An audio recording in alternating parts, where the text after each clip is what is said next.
Okay, good morning. We'll start now by chapter 4, which is about the force system resultant. Basically, this chapter is about the moment resultant. So what is a moment? Let's move to slide 3. The moment basically is defined as a measure of the tendency of the force to cause the rotation of a body. So if this force can cause a rotation, then this force can cause a moment. And physically, this moment is the quantity, or it is how much this force is causing this rotation. So if we take the example of this arm right here, and if we will assume that this is the point of rotation here, did you see it? Okay, so if this is the point of rotation and I subject this arm into this force F here, perpendicular to this arm,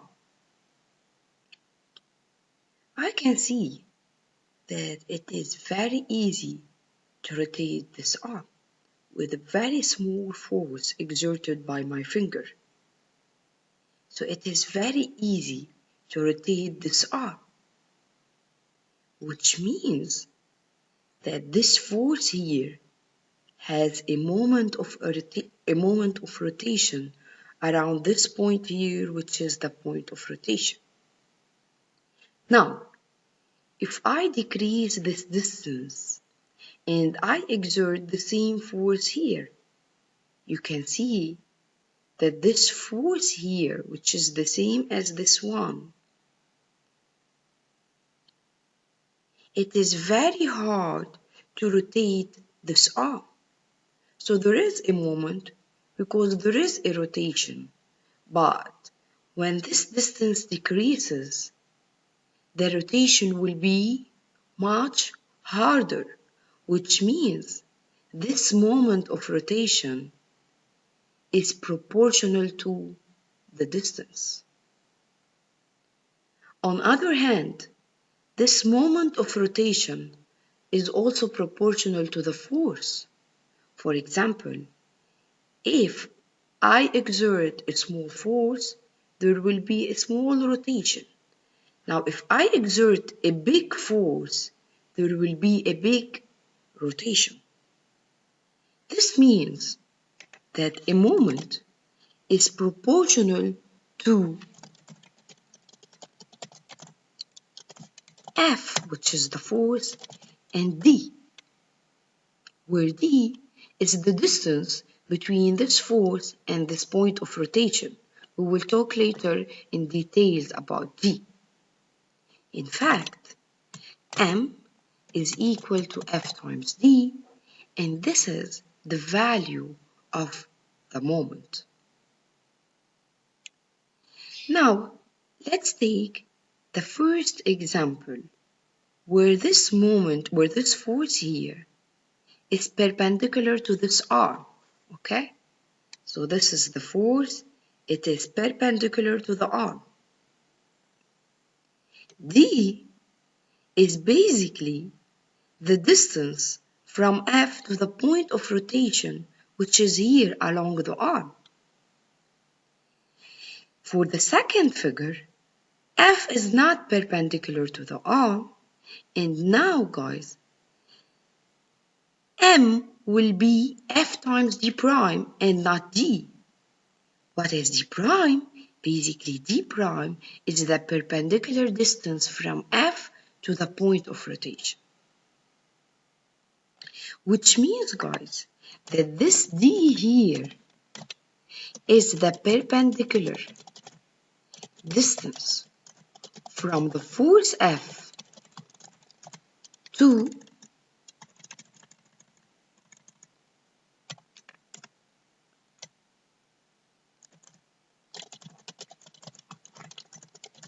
the point of rotation.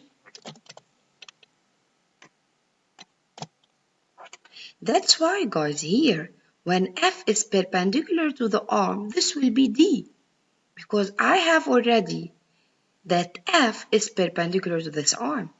Now in the second figure here, F is not perpendicular to the arm, so I should find this perpendicular distance.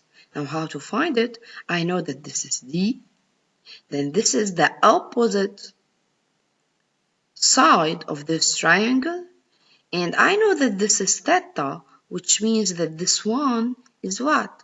It is D sine this angle theta. Now what if F is passing through O, or through the point of rotation? So this is F. Can I do a rotation? Does F do any rotation to this arm? You can see, guys, you can try it, that F here will never do any rotation on this arm around this point O. So if F is passing through this point O, I will never have any rotation. And basically, I can prove this using this equation here. M is equal to F times D. Now when F is passing through this point O, then the distance between this F and O is 0, which means M will be equal to 0. Okay, so basically, as a recap, M is equal to F times D. D is the perpendicular distance between the force F and the point of rotation. And when this force F is passing through O, I do not have any moment, and M will be equal to 0. Okay, what about the direction of M? Which means M, by definition, is not a scalar, it is a factor. So if M is equal to F times D, this is basically the magnitude of M. Now, what is the direction of M? M, guys, is always perpendicular to the plane that contains this force F and this R. If this is the plane, then M is perpendicular to the plane. It is somewhere here. This is M. It is perpendicular to the plane composed by the force F and this R, or the force F and D. So how to find the direction of M? Basically, since M is always perpendicular to the plane that contains the force F and the moment R, the direction of M is always predicted using the right-hand rule. Basically, guys, I should follow F. Okay? And then this small finger right here will give me the direction of M. So how to find M? Let's go to this figure right here. You can see that F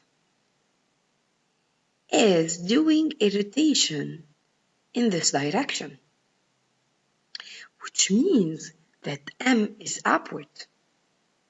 So this is F. It is doing a rotation in this direction. And then this is M. Now what if F is in this direction? Okay? So what if F has the opposite direction of this force here? So F is along this direction. I cannot, guys, apply my right-hand rule in this case by doing this. So I cannot find the direction of the moment if I do this. So I should flip my hand, follow F, and then the moment will be downward. So this is how to find the direction and the sense of the moment. The moment is a vector, so pay attention. The moment is a vector that has a magnitude of F times D, and its direction is given using the right hand. You should follow the force, and then this finger here will give you the direction of the moment. So in the first case, when F is in this direction, like this figure right here, M is upward in the positive Z. I mean, by the positive Z, the perpendicular axis to XY if F and D belongs to XY plane. Now, if F is in the opposite direction, then the moment will be downward in the negative Z.